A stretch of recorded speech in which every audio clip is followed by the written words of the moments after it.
نحمده ونصلي على رسوله الكريم أما بعد فأعوذ بالله من الشيطان الرجيم بسم الله الرحمن الرحيم اللهم صل على سيدنا مولانا محمد النبي الأمي وعلى آله وصحبه وبارك وسلم تسليما كثيرا كثيرا يا رب صل وسلم دائما أبدا على حبيبك خير الخلق كلهم هو الحبيب الذي ترجى شفاعته لكل حال من الأهوال مقتحم جیسا کہ ہم پہلے دیکھتے رہے ہیں کہ دین آپ صلی اللہ علیہ وآلہ وسلم کی پیروی کا نام ہے۔ اللہ تعالیٰ نے جو بھی پیغام پہنچانا تھا وہ آپ صلی اللہ علیہ وآلہ وسلم کے ذریعے پہنچایا، اور پھر باقی لوگوں کو، باقی امت کو یہ حکم دے دیا کہ اب صرف نبی صلی اللہ علیہ وآلہ وسلم کی پیروی کرنی ہے۔ تو پیروی کرنے کا طریقہ کیا ہوتا ہے؟ سب سے پہلی بات تو یہ کہ آپ صلی اللہ علیہ وآلہ وسلم کی محبت ہر چیز سے زیادہ ہو جائے۔ محبت جب ہوتی ہے تو محبوب کی باتوں کے اوپر عمل کرنا آسان ہو جاتا ہے۔ دوسری بات ہم نے کی تھی کہ آپ صلی اللہ علیہ وآلہ وسلم کی تعلیمات کا حاصل کرنا اور صحیح تعلیمات کا حاصل کرنا، اس میں ہمیں اس قابل ہونا چاہیے کہ ہم یہ جان سکیں کہ کون سی تعلیمات آپ صلی اللہ علیہ وآلہ وسلم کی ہیں اور کن تعلیمات کے اندر شر پسندوں نے، گمراہ لوگوں نے گڑبڑ کر دی ہے، اور ان سے کس طرح بچنا ہے۔ اس کی تفصیل انشاءاللہ زندگی نے موقع دیا تو ہم کرتے رہیں گے۔ پھر آپ صلی اللہ علیہ وآلہ وسلم کی تعلیمات پر عمل کرنے کے لیے اپنے قلب اور نفس کا تزکیہ کروانا، تو اس کی ایک حد تک کوشش تو ہمارے پروگرام کے اندر بھی جاری ہے۔ جس طرح ہم ذکر اذکار کا، تسبیحات کا بتاتے ہیں یا سنتوں پر عمل کرنے کا بتاتے ہیں، اس سے دل میں نور پیدا ہوتا ہے اور تزکیہ کی طرف انسان کو فائدہ پہنچتا ہے، سفر شروع ہو جاتا ہے اس کا۔ سب سے پہلے ہم بات کر رہے تھے آپ صلی اللہ علیہ وآلہ وسلم سے ہر چیز سے زیادہ محبت کیسے پیدا ہو، تو اس کے لیے یہ تھا کہ آپ صلی اللہ علیہ وآلہ وسلم کے اوپر ہم درود شریف کثرت سے بھیجیں،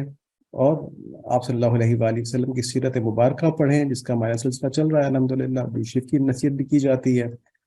اور آپ صلی اللہ علیہ وآلہ وسلم کے محبوبین سے بھی محبت رکھیں۔ تو محبوبین میں سب سے پہلے تو صحابہ کرام رضوان اللہ علیہ میں، اور پھر پوری امت جو ہے آپ صلی اللہ علیہ وآلہ وسلم کی، وہ محبوب ہے۔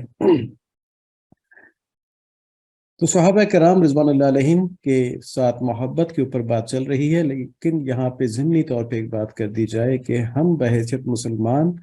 اگر یہ کہتے ہیں کہ ہمیں اللہ سے، ان کے رسول صلی اللہ علیہ وآلہ وسلم سے محبت ہے، تو ہمیں پھر ان کی امت جو ہے، یعنی مسلمان امت جو ہے، اس کے ساتھ بھی محبت ہونی چاہیے اور ہوگی۔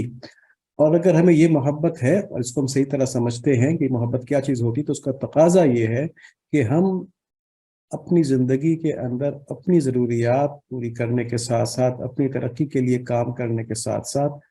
امت کی خیر پائی کے کام بھی کریں۔ کہ امت کے اندر سب سے پہلی بات تو یہ کہ ایسے فتنے جو آ رہے ہیں جن سے کہ ان کا دین خراب ہوتا ہے، اس کی مدافعت کے لیے ہم اپنے آپ کو تیار کر لیں، اتنا علم ہمارے پاس ہو اور اتنی بات کرنے کی صلاحیت ہمارے پاس ہو۔ دوسرا، امت کے لیے دعا کریں، اور تیسرا، امت کی دنیاوی ترقی کے لیے بھی ہم اللہ تعالیٰ کی رضا کے لیے کوشش کریں۔ جیسے ہم انجینئر بنے، ڈاکٹر بنے، سائنسدان بنے، سیاستدان بنے، کچھ بھی بنے، وہ ذاتی نفع کے لیے نہ ہو، ٹھیک ہے؟ ذاتی نفع تو اس میں خود بخود آ جائے گا، اس میں کوشش کرنی ہے کہ پوری امت کا فائدہ ہو۔ اب ہم صحابہ کرام کی بات کرتے ہیں۔ ان کے ہم نے 4 بڑے گروپس جو ہیں ان کو دیکھنا ہے۔ سب سے پہلے خلفائے راشدین، پھر اہل بیت، پھر امہات المومنین، اور پھر دیگر صحابہ کرام۔ تو خلفائے راشدین کے اوپر ہم نے تقریباً بات کر لی ہے، حضرت علی رضی اللہ عنہ کی بات ہو چکی ہے، ان کے فضائل بیان کیے جا چکے ہیں، لیکن حضرت علی رضی اللہ تعالیٰ عنہ اہل بیت میں سے بھی ہیں، تو خلفائے راشدین اور اہل بیت کے درمیان یہ ایک برج ہے۔ تو انشاءاللہ جب اہل بیت کے فضائل شروع ہوں گے تو اس میں بھی حضرت علی رضی اللہ تعالیٰ عنہ کی فضیلتیں بیان ہوں گی۔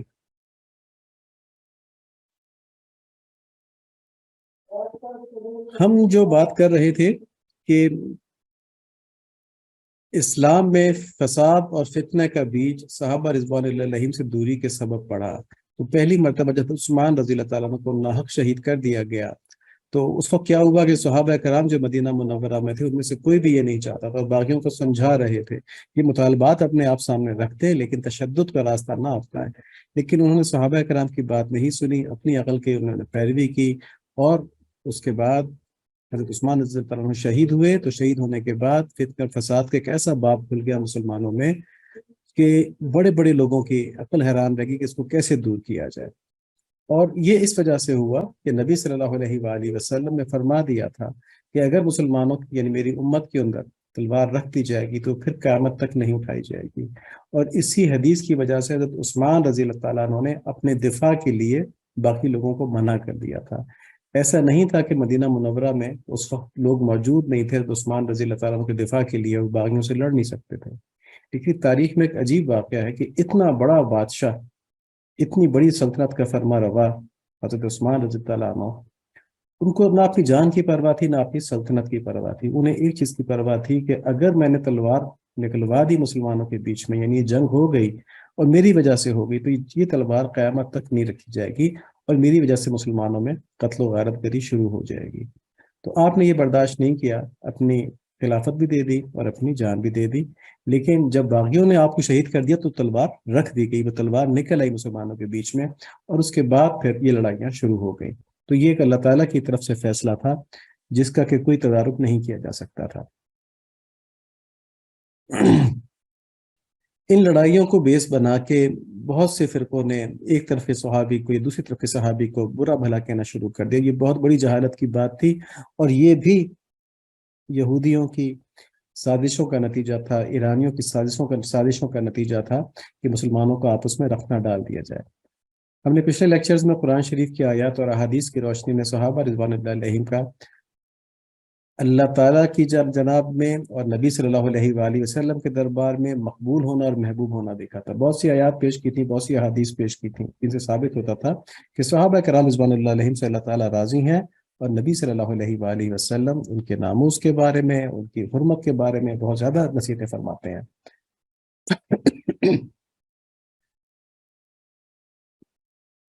اب ایک مسلمان کو صحابہ کرام رضوان اللہ علیہم کے بارے میں جب کوئی بات کرے تو ان آیات اور احادیث کی روشنی میں ہی بات کرنا ضروری ہے. یہ بات اچھی طرح سمجھنی چاہیے کہ ہمارے پاس دین پہنچنے کا کوئی اور ذریعہ نہیں سوائے اس کے کہ صحابہ کرام ہوں. تو شیطان اور اس کے پیروکار یہ چاہتے ہیں کہ ان کے اوپر سے ہمارا اعتماد اٹھ جائے، ان کے بارے میں ہمارا یہ خیال بن جائے کہ یہ بھی دنیا دار تھے نعوذ باللہ، تو ہو سکتا ہے دین کے اندر انہوں نے کوئی ہمیں پہنچانے میں کوئی گڑبڑ کر دی ہو، یہ حکم اس طرح نہ ہو، وہ حکم اس طرح نہ ہو. تو جب صحابہ کرام سے اعتماد اٹھ جاتا ہے تو پھر ہر گروہ قرآن کی اور سنت کی اپنی اپنی مرضی کی تشریح کرنے کے لیے آزاد ہو جاتا ہے. پھر وہ کہتے ہیں جی نامحرم سے ہاتھ ملانا بھی ٹھیک ہے، پھر وہ کہتے ہیں میوزک سننا بھی ٹھیک ہے، اس میں بھی بات نہیں ہے. پھر جو مرضی کہہ رہے ہیں، جس طرح مرضی کہہ رہے ہیں. تو یہ بھی کہہ سکتے ہیں کہ شراب پینا بھی ٹھیک ہے اگر اسے نشہ نہ آتا ہو، ٹھیک ہے جی، تو وہ کچھ بھی کہہ سکتے ہیں پھر. اور اسی طرح قادیانی بنے تھے، اسی طرح تمام جو گمراہ فرقے وہ بنے ہیں جو صحابہ کرام کے قول سے کٹ کے انہوں نے اپنی باتیں شروع کر دی. تو اس لیے کیونکہ دین کی بنیاد ہے وہ، اور آپ صلی اللہ علیہ وآلہ وسلم کے محبوب ہیں، آپ صلی اللہ علیہ وآلہ وسلم نے صحابہ کرام کی حرمت کے بارے میں خاص احکام دیے جو پہلے دیکھ چکے ہیں حدیث میں، کہ میرے صحابی کو تمہیں اللہ کا واسطہ ہے میرے بات برا بھلا نہ کہنا. اس طرح کی بہت سی روایت ہم دیکھ چکے ہیں. آج ہم ایک خاص واقعہ دیکھتے ہیں. ایک بدری صحابی سے ایک اجتہادی غلطی ہوئی اور اس پر آپ صلی اللہ علیہ وآلہ وسلم کا کیا حکم آیا. اور یہ غلطی بہت بڑی تھی، مطلب بڑے اس کے دور رس نتائج تھے اگر یہ غلطی ہو جاتی تو. واقعہ یہ کہ فتح مکہ کی روانگی سے پہلے ایک صحابی حاطب بن ابی بلتع رضی اللہ تعالیٰ عنہ سے ایک اجتہادی غلطی ہو گئی، اور انہوں نے اس حملے کی پیشگی اطلاع مکے والوں کو کرنے کی کوشش کی. آپ صلی اللہ علیہ وآلہ وسلم کو بذریعہ وحی اطلاع ہو گئی اور ان کا لکھا ہوا خط پکڑا گیا. یعنی آپ صلی اللہ علیہ وآلہ وسلم فتح مکہ کے لیے جو سفر تھا، جو جہاد کرنے کے لیے جا رہے تھے، اس کو مخفی رکھنا چاہتے تھے، اس کو سیکرٹ رکھنا چاہتے تھے، تو اس لیے کسی کو اطلاع نہیں ہونے دی تھی. لیکن یہ جو صحابی تھے حضرت حاتب رضی اللہ تعالیٰ عنہ، ان سے یہ غلطی ہوگی کہ انہوں نے خط مکہ والوں کو لکھ دیا کہ ہم لوگ تم پر لشکر لے کے آ رہے ہیں. جب آپ صلی اللہ علیہ وآلہ وسلم کو معلوم ہو گیا اور وہ خط پکڑا گیا تو ان کو بلا کے پوچھا، تو انہوں نے عرض کیا کہ اللہ کے رسول صلی اللہ علیہ وآلہ وسلم میرے معاملے میں جلد بازی میں کوئی فیصلہ نہ فرمائیے. حقیقت یہ ہے کہ میں قریش نہیں ہوں بلکہ میں ان کا حلیف تھا. آپ کی اور دیگر مہاجرین کی قریش کے ساتھ رشتہ داریاں ہیں جن کی بنا پر ان کے اہل و مال کی حفاظت ہو جائے گی، تو میں نے سوچا کیوں نہ ان پر احسان ہی کر دیا جائے، اس طرح میرے اہل و مال کی بھی حفاظت ہو جائے. ورنہ اے اللہ کے رسول، میں یہ کام ارتاد کی بنا پر نہیں کرتا اور نہ میں کفر کو پسند کرتا ہوں، میں پکا مسلمان ہوں. انہوں نے مزید لکھا فرمایا کہ میں نے یہ کام اسلام اور مسلمانوں کو ضرر پہنچانے کے لیے ہرگز نہیں کیا، کیونکہ میرا یقین تھا کہ آپ صلی اللہ علیہ وآلہ وسلم ہی کو فتح ہوگی، اور اہل مکہ کو خبر ہو بھی گئی تو بھی آپ صلی اللہ علیہ وآلہ وسلم کا کوئی نقصان نہیں ہوگا۔ تو اس کا خلاصہ یہ سارے کلام کا کہ ان کے کیونکہ رشتہ داریاں نہیں تھیں قریش کے ساتھ، تو ان کا خیال یہ تھا کہ اگر جنگ ہو گئی تو پھر دوران جنگ کہیں جو میرے قبیلے، جو میرے گھرانے کے لوگ ہیں، رشتہ دار ہیں، ان کو قریش زیادتی کا نشانہ نہ بنا دے، کیونکہ باقیوں کے تو رشتہ دار موجود تھے وہاں پہ، تو ان سے نرم گوشہ رکھتے تھے۔ تو ان کا خیال یہ تھا کہ میں ایک احسان کر دوں ان کے اوپر، تو اس کا نتیجہ کیا نکلے گا کہ وہ میرے ممنون ہو جائیں گے، تو میرے جنگ کے دوران میرے گھر والوں کو نقصان، میرے خاندان والوں کو نقصان نہیں پہنچائیں گے۔ دوسرا یہ کہ نبی صلی اللہ علیہ وآلہ وسلم تو اللہ کے نبی ہیں، ان سے تو اللہ تعالیٰ نے فرمایا ہوگا کہ تمہیں فتح ملے گی یہاں پہ، تو اس لیے اس کو تو کوئی ہو ہی نہیں سکتا کہ فتح نہ ہو، تو میرے اس خط سے کسی کو نقصان نہیں پہنچے گا لیکن مجھے فائدہ پہنچ جائے گا۔ تو یہ ان کی اجتہادی غلطی تھی۔ آپ صلی اللہ علیہ وآلہ وسلم نے یہ سن کر فرمایا کہ اس نے سچ کہا ہے، اس کے معاملے میں خیر کے سوا کچھ نہ کہو۔ حضرت عمر رضی اللہ تعالیٰ عنہ نے غیرت ایمانی میں ان کو قتل کرنے کی اجازت مانگی، تو آپ صلی اللہ علیہ وآلہ وسلم نے فرمایا کہ یہ بدر کی جنگ میں شریک ہوئے ہیں، تمہیں کیا معلوم؟ اللہ تعالیٰ نے اہل بدر کی طرف جھانکا اور یہ کہہ دیا جو چاہو کرو، میں نے تمہیں معاف کر دیا ہے۔ تو یہاں پہ دیکھیں کہ ان صحابی سے ایک بڑی غلطی ہو گئی، کافی بڑی غلطی ہو گئی، جو نبی صلی اللہ علیہ وآلہ وسلم کی منشا کے خلاف تھی۔ وہ اس کو خفیہ رکھنا چاہ رہے تھے سفر کو، اور ان صحابی کا یہ خیال تھا کہ فتح تو ہونی ہونی ہے، تو میں کوئی ایسا کام کر دوں کہ میرے جو عیال ہیں وہ محفوظ ہو جائیں وہاں پہ۔ لیکن وہ شاید یہ نہ سمجھ پائے کہ جو نبی صلی اللہ علیہ وآلہ وسلم نے اس کو خفیہ رکھا ہے تو ان کی کوئی نہ کوئی حکمت ہوگی اس کے اندر، صرف فتح نہیں ہوگی۔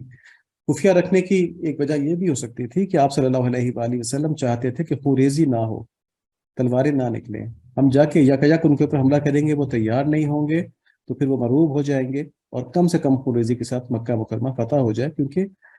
ایک ہی خاندان کے، ایک ہی قبیلوں کے لوگ تھے، تو نبی صلی اللہ علیہ وآلہ وسلم کی خواہش تو ان کے ایمان لانے کی تھی، انہیں قتل کرنے کی تھوڑی تھی۔ تو یہ ہوا بھی، جب وہاں پہنچے تو سب کو معاف بھی کر دیا۔ آپ صلی اللہ علیہ وآلہ وسلم نے اس غلطی کے باوجود انہیں معاف کر دیا، اور عمر رضی اللہ تعالیٰ عنہ کے اصرار کے باوجود یہ معافی برقرار رکھی۔ تو اس سے ہمیں کیا معلوم ہوتا ہے کہ صحابی کی اجتہادی غلطی جو ہے، اور اس سے پہلے بھی جو صحابہ کے درمیان اجتہادی اختلاف ہو، نبی صلی اللہ علیہ وآلہ وسلم نے کسی کو بھی سرزنش نہیں کی اجتہادی اختلاف کے اوپر، اور یہ تو ایک غلطی ایسی تھی جس میں کہ ایک جہاد کا معاملہ تھا۔ تو آپ صلی اللہ علیہ وآلہ وسلم نے جب ان کو معاف کر دیا، تو اب ایک بات کا امتی جو اپنے گناہوں کے اندر ملوث ہے، وہ تاریخی واقعات اٹھا کے بڑے بڑے صحابہ، خلفائے راشدین کے خلاف بات کرے،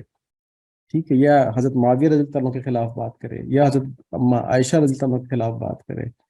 تو بس پھر اس کی اپنی ہی بدقسمتی ہے، اس کو اور کچھ نہیں کہا جا سکتا۔ نہ اس سے اسلام کو نقصان پہنچے گا، نہ اس سے ان صحابہ کو نقصان پہنچے گا، نہ اس سے مومنین کو نقصان پہنچے گا، یہ اس کی اپنی بدقسمتی ہے کہ وہ ایک ایسا گناہ کر رہا ہے جس میں ایمان سلب ہو جانے کا خطرہ ہے۔ تو اس واقعے سے ہمیں یہ سبق ملتا ہے کہ اگر صحابہ کرام رضوان اللہ علیہم میں سے کسی کو بھی نعوذ باللہ ہم نے دنیا پرست کہہ دیا یا گناہ گار کہہ دیا، تو یہ آپ صلی اللہ علیہ وآلہ وسلم کی منشا کی خلاف ورزی ہوگی اور ان کی نافرمانی ہوگی۔ یاد رکھیں کہ اس معاملے میں صحابہ کرام کی حرمت کے معاملے میں آپ صلی اللہ علیہ وآلہ وسلم کے احکامات بڑے سخت ہیں۔ ایک حدیث ہم نے دیکھی تھی، آپ صلی اللہ علیہ وآلہ وسلم نے فرمایا کہ جب تم ان لوگوں کو دیکھو جو میرے صحابہ رضوان اللہ علیہم کو برا بھلا کہتے ہیں اور انہیں تنقید کا نشانہ بناتے ہیں، تو تم ان سے کہو کہ تم میں سے جو برا ہے، یعنی تم میں سے صحابہ کرام میں سے جو برا ہے اس پر اللہ کی لعنت ہو۔ تو ظاہر صحابہ کرام تو اچھے ہیں، وہ تو برے نہیں، تو اللہ کی لعنت کس پہ ہوگی؟ ان کو برا کہنے والے پہ لعنت ہوگی۔ یہاں پہ نبی صلی اللہ علیہ وآلہ وسلم نے ایک طرح سے لعنت بھیج دی ان لوگوں کے اوپر جو صحابہ کرام کی شان میں گستاخی کرتے ہیں۔ اور یہاں پہ کسی صحابی کی وہ کیٹیگرائزیشن نہیں کی ہے کہ اہل بدر کے خلاف بھی بات کرے، خلفائے راشدین کے خلاف بھی بات کرے، مہاجرین کے خلاف بھی بات کرے، انصار کے خلاف بھی بات کرے، کوئی ایسی بات نہیں، یہاں تمام صحابہ کی بات ہے۔ تم کسی بھی صحابی کے خلاف کوئی بات نہیں کر سکتے، یہ اللہ تعالیٰ کا حکم ہے، یہ اللہ کے نبی صلی اللہ علیہ وآلہ وسلم کا حکم ہے، بس اس میں یہی سمجھنا کافی ہے، جتنی ان سے محبت ہوگی اتنی آپ صلی اللہ علیہ وآلہ وسلم کی طرف ہمارا تعلق زیادہ ہوگا، اتنی اللہ تعالیٰ کی محبت ہم کو ملے گی۔ اب ہم حضرت معاویہ رضی اللہ تعالیٰ عنہ کے کچھ فضائل بیان کرتے ہیں، کیونکہ حضرت علی رضی اللہ تعالیٰ عنہ سے جنگ کی وجہ سے ایک گروہ نے ان کے خلاف بہت سی باتیں کی، بڑی گستاخانہ باتیں کی، اور وہ خود گمراہ ہو گیا۔ تو اس سے بچنے کے لیے کہ ہمارے ذہن میں کبھی کوئی وسوسہ بھی نہ آئے، ہم حضرت معاویہ رضی اللہ تعالیٰ عنہ کی کچھ فضائل بیان کرتے ہیں۔ سب سے پہلی بات تو یہ کہ اللہ تعالیٰ کے نبی نے ان کو وحی لکھنے کے لیے چنا تھا، ٹھیک ہے، وہ آیات لکھا کرتے تھے، کاتب وحی تھے۔ اور حدیث میں ہے کہ نبی صلی اللہ علیہ وآلہ وسلم ان کو دعا دی کہ اللہ معاویہ کو ہدایت کرنے والا اور ہدایت پانے والا بنا دے، اور معاویہ کے ذریعے لوگوں کو ہدایت عطا فرما دے، یعنی کہ ان کے ذمے ہدایت کلانے کا کام بھی لگا دیں، ان کو ہدایت بھی نصیب فرما دیں، اور ان کی ہدایت کے اندر برکت بھی ڈال دیں کہ لوگ ان سے ہدایت حاصل کر لیں۔ اور فرمایا اے اللہ معاویہ کو قرآن اور حساب کا علم عطا فرمائے اور انہیں عذاب سے نجات دے۔ تو یہ تو دعائیں آپ صلی اللہ علیہ وآلہ وسلم کے حضرت معاویہ رضی اللہ تعالیٰ عنہ کے لیے۔ ہم یہ دیکھ چکے ہیں کہ حضرت معاویہ رضی اللہ تعالیٰ عنہ کا حضرت علی رضی اللہ تعالیٰ عنہ سے اختلاف جو تھا وہ اجتہادی نوعیت کا تھا، اور آپ حضرت علی رضی اللہ تعالیٰ عنہ سے محبت فرماتے تھے اور ان کی عظمت کے قائل بھی تھے۔ اجتہادی نوعیت کا کیا اختلاف تھا؟ حضرت عثمان رضی اللہ تعالیٰ عنہ کا قصاص وہ کہتے تھے فوراً لیا جائے، حضرت علی رضی اللہ تعالیٰ عنہ فرماتے تھے کہ پہلے حکومت خلافت مستحکم ہو جائے پھر میں ان سے قصاص لوں گا، ابھی اگر میں نے لیا تو کمزوری کی وجہ سے فتنہ پھیلنے کا خطرہ ہے۔ تو یہ ایک اجتہادی اختلاف ہے جس کی وجہ سے کہ جنگیں شروع ہوئی تھیں، لیکن ان کا آپس میں محبت تھی، الفت تھی۔ اسی سلسلے میں آج ہم کچھ باتیں دیکھیں گے۔ ابن جوزی رحمۃ اللہ لکھتے ہیں کہ جب حضرت معاویہ رضی اللہ تعالیٰ عنہ کے سامنے زرار بن زمرہ نے حضرت علی رضی اللہ تعالیٰ عنہ کے فضائل بتائے، پہلے تو وہ بتا نہیں رہے تھے، جب معاویہ رضی اللہ تعالیٰ عنہ نے اصرار کیا کہ نہیں تم بتاؤ تم بتاؤ، تو انہیں پھر ایک تفصیل بات کی حضرت علی رضی اللہ عنہ کی شان کے اندر کہ اس طرح کے تھے، اس طرح کے تھے، اس طرح کے تھے۔ یہ باتیں سن کے معاویہ رضی اللہ عنہ کی آنکھوں سے آنسو جاری ہو گئے، اور ان کے قطرے آنسوؤں کے داڑھی پر گرنے لگے، اپنی آستین سے وہ آنسو پوچھتے تھے اور رونے سے آواز حلق میں گھٹنے لگی۔ پھر معاویہ رضی اللہ عنہ نے کہا کہ اللہ ابو الحسن پر رحم فرمائے، علی رضی اللہ عنہ کی کنیت تھی نا ابو الحسن، واقعی ان کا یہی حال تھا، ذرا تم اپنا حال کہو کہ ان کی جدائی سے تم کیا محسوس کرتے ہو۔ دیکھیں اس جملے میں حضرت معاویہ رضی اللہ تعالیٰ عنہ کے دل میں بھی درد تھا کہ حضرت علی رضی اللہ عنہ شہید کر دیے گئے تھے، خوارج نے شہید کر دیا تھا، تو اس کا دکھ تھا حضرت معاویہ رضی اللہ تعالیٰ عنہ کو، تو اس دکھ کو شیئر کر رہے تھے، اس لیے ذرا رضی اللہ عنہ ان سے پوچھا کہ تم کیا محسوس کرتے ہو اس جدائی سے؟ تو انہوں نے کہا کہ مجھے ایسا غم ہے جیسا اس عورت کو ہوگا جس کا بچہ اس کی گود میں ذبح کر دیا گیا ہو، نہ اس کے آنسو تھمتے ہوں نہ غم ہلکا ہوتا ہو۔ یہ کیفیت تھی حضرت معاویہ رضی اللہ تعالیٰ عنہ کی حضرت علی رضی اللہ تعالیٰ عنہ کی شہادت کے بعد، ان کی تعریف سننے کے بعد۔ اگر دشمنی ہوتی تو وہ اس طرح کی بات کرتے، اگر وہ اسے پسند نہ کرتے ہوتے تو کیا وہ حضرت زرار کی جو بات تھی اس کے اوپر اس طرح رسپونڈ کرتے؟ تو بہت ناسمجھی کی بات ہے۔ اصل میں یہ ناسمجھی اس لیے ہوتی کہ ہم صحابہ کرام رضوان اللہ علیہم کو اپنی طرح نفس پرست سمجھتے ہیں، کہ ہم جس سے نفرت کرتے ہیں اور جس سے ہمارا ذاتی کوئی معاونت وہ ہو جائے، مخالفت ہو جائے، تو پھر ہم اس کے خلاف ہی ہو جاتے ہیں، اس کی بات کسی اور کو مجھے بھی سننا پسند نہیں کرتے، ٹھیک ہے۔ تو یہاں پہ پتہ ہے ہمیں ان باتوں سے سب سے ظاہر ہوتا ہے کہ ان کے درمیان آپس میں بڑا گہرا اچھا تعلق تھا۔ حضرت علی رضی اللہ تعالیٰ عنہ اور حضرت معاویہ رضی اللہ عنہ کے درمیان جنگ کے دوران قیصر روم نے حضرت علی رضی اللہ تعالیٰ عنہ کے علاقے پر قبضہ کرنے کا خطرناک منصوبہ بنایا۔ اس کا خیال تھا کہ مسلمان آپس میں لڑ رہے ہیں اور مجھے اس سے زیادہ مناسب موقع پھر میسر نہیں آئے گا۔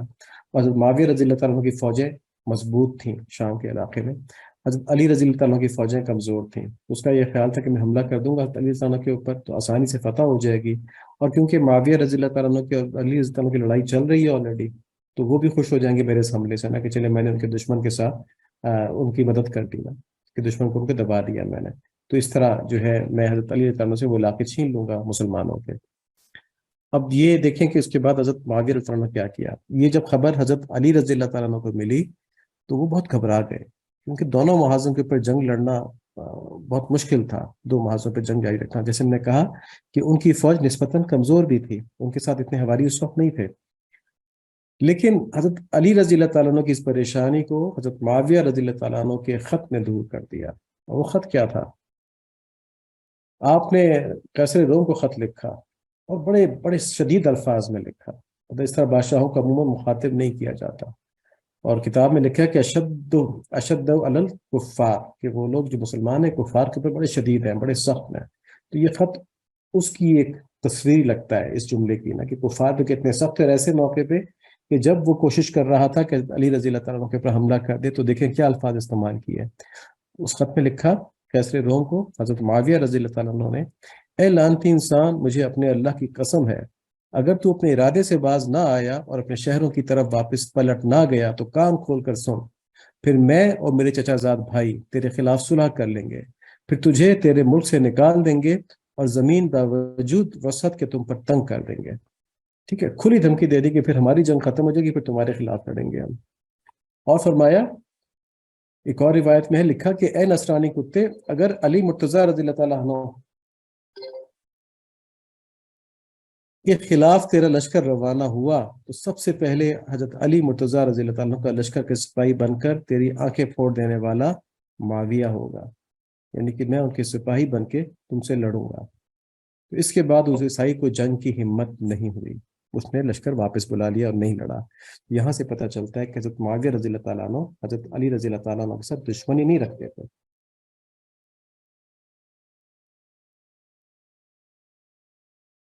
اور دیکھیں، حضرت سیدنا علی رضی اللہ عنہ نے وفات سے پہلے حضرت سیدنا امام حسن رضی اللہ تعالیٰ عنہ کو وصیت کی تھی کہ بیٹا، معاویہ رضی اللہ تعالیٰ عنہ کی امارت سے نفرت نہ کرنا، کیونکہ اگر تم نے ان کو ضائع کر دیا تو آپ اس میں کشت و خون دیکھو گے۔ اس بات کی تفصیل ہے، حضرت علی رضی اللہ تعالیٰ عنہ کو زخمی کر دیا گیا تھا، اسی زخمی حالت میں ان کی شہادت ہو گئی۔ تو اس وقت جنگ جاری تھی معاویہ رضی اللہ عنہ سے، یعنی کہ جنگ لڑی جانی تھی، مخالفت جاری تھی۔ تو اپنے بیٹے کو کیا نصیحت کر رہے، یہ نہیں کہہ رہے کہ میرے بعد تم یہ جنگ کو جاری رکھنا،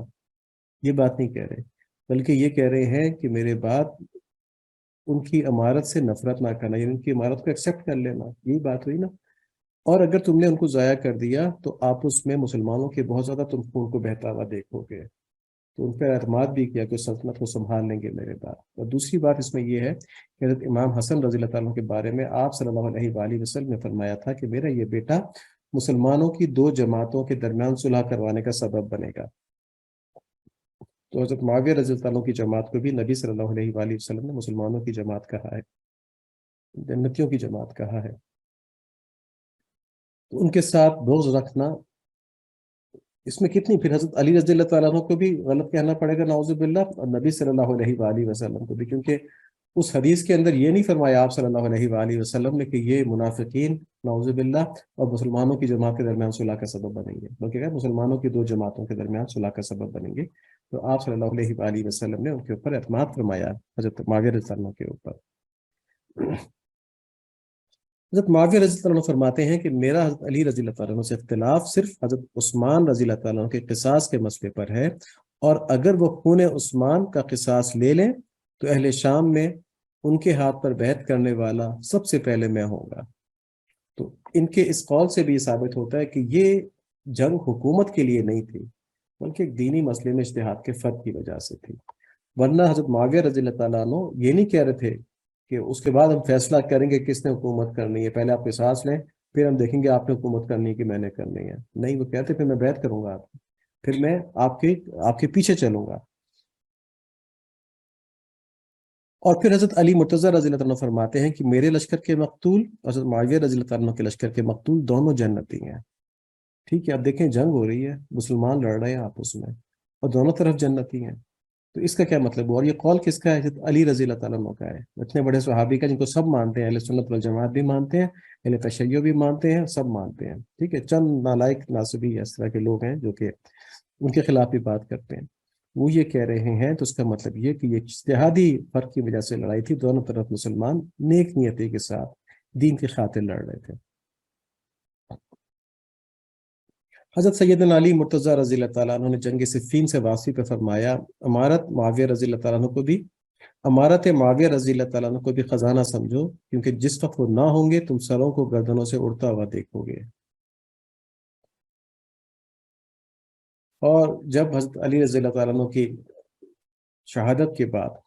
سبائیوں نے دیکھا کہ حضرت سیدنا امام حسن رضی اللہ تعالیٰ عنہ حضرت سیدنا امیر معاویہ رضی اللہ تعالیٰ عنہ سے صلح کر کے خلافت ان کے سپرد کرنا چاہتے ہیں، تو انہوں نے حضرت امام حسن رضی اللہ تعالیٰ عنہ کے اوپر قاتلانہ حملہ کر دیا۔ دیکھیں، یہ وہ لوگ تھے جو مسلمانوں میں صلح نہیں چاہتے تھے، وہ چاہتے تھے جنگ جاری رہے، تو انہوں نے حملہ کر دیا۔ آپ نیزے سے زخمی ہو گئے اور تکلیف میں تھے اور کرا رہے تھے، اور اس وقت فرمایا کہ اللہ کی قسم، میں معاویہ رضی اللہ تعالیٰ عنہ کو اپنے لیے ان لوگوں سے بہتر سمجھتا ہوں جو اپنے آپ کو میرا پیروکار کہتے ہیں، انہوں نے میرے قتل کا ارادہ کیا، میرا خیمہ لوٹا، میرے مال پر قبضہ کیا۔ تو یہ جن لوگوں نے نفرت کی آگ پھیلائی نا صحابہ کرام کے لڑائیوں کو بیس بنا کے مسلمانوں میں آپس میں، سب پرفتن لوگ تھے، فتنے والے لوگ تھے۔ اور دیکھیں انہوں نے حضرت امام حسن رضی اللہ تعالیٰ عنہ کے اوپر بھی حملہ کر دیا تھا، کہیں ان کی صلح کروانے کی وجہ سے لڑائیاں ختم نہ ہو جائیں مسلمانوں کی۔ تو آج بھی ایسے ہی لوگوں نے، انہی کے پیروکاروں نے، انہی تعلیمات کو لیتے ہوئے مسلمانوں کے اندر اختلاف کا اور لڑائیوں کا بازار سرگرم کیا ہوا ہے۔ ابھی تک جو ہم نے باتیں کی ہیں وہ یہ ہیں کہ صحابہ کرام رضوان اللہ علیہم کی جو جنگیں آپس میں ہوئیں، اس کے اندر کوئی دنیاوی غرض نہیں تھی، کوئی نفس پرستی نہیں تھی، بس اللہ کی رضا کے لیے انہوں نے جو کچھ بھی کیا۔ تو اس لیے ان کے خلاف کبھی کوئی بات نہیں کرنی چاہیے۔ اور اس میں کوئی سوال ہو تو بھیج سکتے ہیں آپ، باقی تفصیل اس میں کافی طے ہو چکی ہے الحمدللہ، اور ہم نے دیکھ لیا کہ سب آپس میں محبت رکھتے تھے، اور بعد کے لوگوں نے ان کی آپس کی محبتوں کو چھوڑ کے، نظر انداز کر کے، اس کو مختلف رنگ پہنا کے صحابہ کرام کے شانوں میں گستاخی شروع کر دی تھی۔ کہ اللہ ہماری ان کوششوں کو قبول فرما لیجئے، اور ہمیں دین ایمان کے اوپر یا اللہ ثابت قدم فرما دیجئے۔ یا اللہ ہمیں فتنوں سے بچا لیجئے، اپنی کمزوریوں سے بچا لیجئے، اور ہمیں ایسی زندگی نصیب فرمائیے کہ آپ صلی اللہ علیہ وآلہ وسلم کے سامنے جب ہمارے اعمال پیش ہوں تو بہت خوش ہو جائیں کہ میرے امتی کتنا اچھا کام کر رہے ہیں۔ اللہم آمین۔ سبحانک اللہم و بحمدک، اشہد ان لا الہ الا انت، استغفرک و اتوب الیک، وصلی اللہ علیہ وسلم۔ السلام علیکم ورحمۃ اللہ وبرکاتہ۔